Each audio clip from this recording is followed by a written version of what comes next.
kinetic theory of gases is just the theory that describes how gases behave. And when we're doing our derivation, this is going to be for gases that, how should I say, for ideal gases. But it can encompass real gases, but what we derive is just ideal gases. So you definitely need to know those 5 assumptions or 5 rules, whatever you want to call them. So one is that the tiny part. Gases are tiny molecules. That essentially means they take up 0 volume. And so we're not accounting them in any volume calculation. They travel rapidly in straight lines, but random directions. So I'll also put random. They go in random directions, straight lines, and very, very fast. So they go like a mile a second in speed. There is no attraction. So molecules have no physical or chemical attraction to each other. And again, this is all ideal. If you wanted to know what the deal was for real gases, you would just reverse everything I'm saying. It would be the opposite. Okay, elastic collisions. That means there's no energy loss when 2 bump into each other. No loss to like some sort of kinetic energy transfer or something like that. It just all transfers, energy goes directly from one to the other. And then finally, kinetic energy, which your book calls E sub k, is proportional to temperature. So another way to say that, every molecule in a particular like room or container or whatever has the same essential kinetic energy. Now, do all molecules have identical kinetic energies? No, they're not going to be identical. It's going to be a distribution. But the average of them will be the same in a given room. Okay, so that's the 5 laws or assumptions. There's also 3 governing equations. So this is all just getting us warmed up to do the derivation. These also you should know. So number 1, the kinetic energy is 1/2 mu squared. And u for velocity, m for mass. So this brings in another concept you need to know. Since they're all given, for a given container, the same kinetic energy, as you increase the mass, you'll decrease the velocity, and vice versa. So given a series of molecules, you should be able to tell, by calculating the molar mass, which one's going the slowest, which one's going the fastest. Okay? So far, so good? Okay. 2. 2 is frequency of collisions. So I'll just abbreviate collision, COLL, is proportional to, and here you want to think, understand this concept. The collision frequency, well, the faster something's going, the more it will collide with other things. The more particles you have, where, kind of side note here, n is equal to Avogadro's number times the number of moles. So capital N is that. The more particles you have, larger n, the more they're going to collide, hit each other. The more often that'll happen. And it's inversely proportional to the volume. So that means the bigger the container, the less they'll collide, the less they'll hit each other. And the third governing equation has to do with impulse, which is the same as momentum. Impulse or momentum, I, is proportional to mu, or mass times velocity. That's just from physics.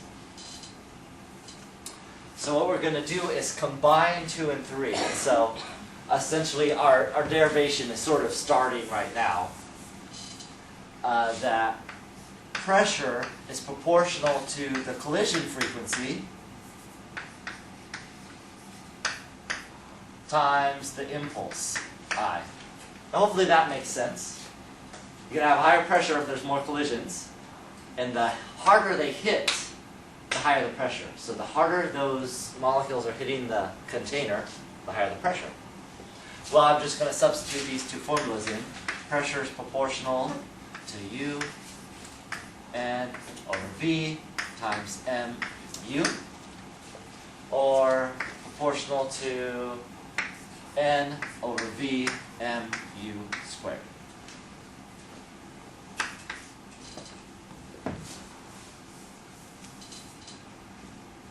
Okay, so we've got something started for pressure. What we're going to do is put a little bar right there, and that means average, mean average. So it's the sum of the squares divided by the total. I'll write that out. U bar squared is the sum of the squares divided by the total number. So it's the average square velocity, or the mean square velocity. Okay, so next what we do, and there'll be a little like hand-waving magical things happening here. What we're going to say is we're going to only consider pressure in one direction. And once we do that, it turns out we're going to be able to put an equal sign here. And I'm going to put the figure 1/3. 1/3 means there's three possible directions, like x, y, and z. Since I'm only considering one of those directions, say the x, I'm putting a 1/3. Okay, so it's 1/3 of the contribution, if you want, of the pressure.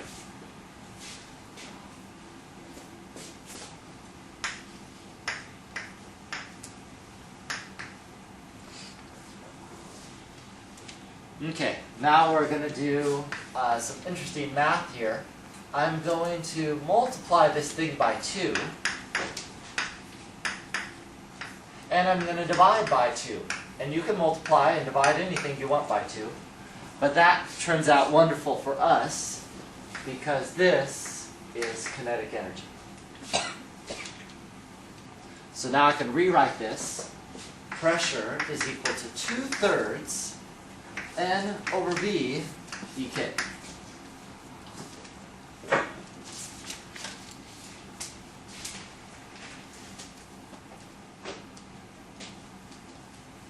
Okay, now I'm going to resubstitute that formula back in for N. So this is 2/3. N, remember, is moles times Avogadro's number over volume. And I'm going to move that Avogadro's number over.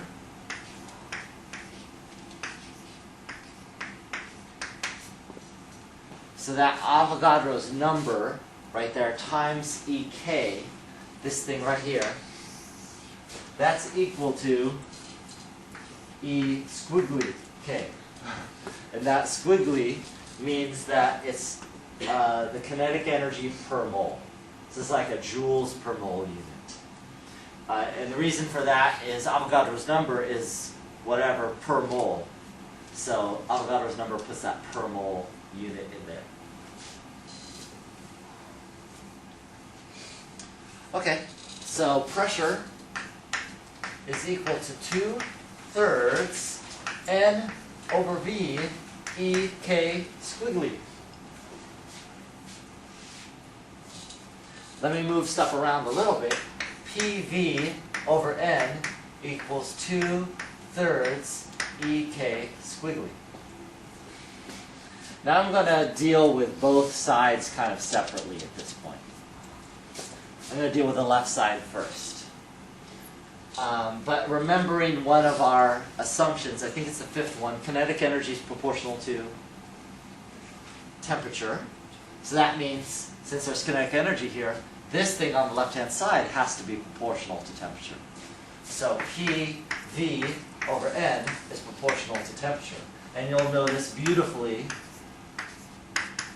This is your ideal gas law.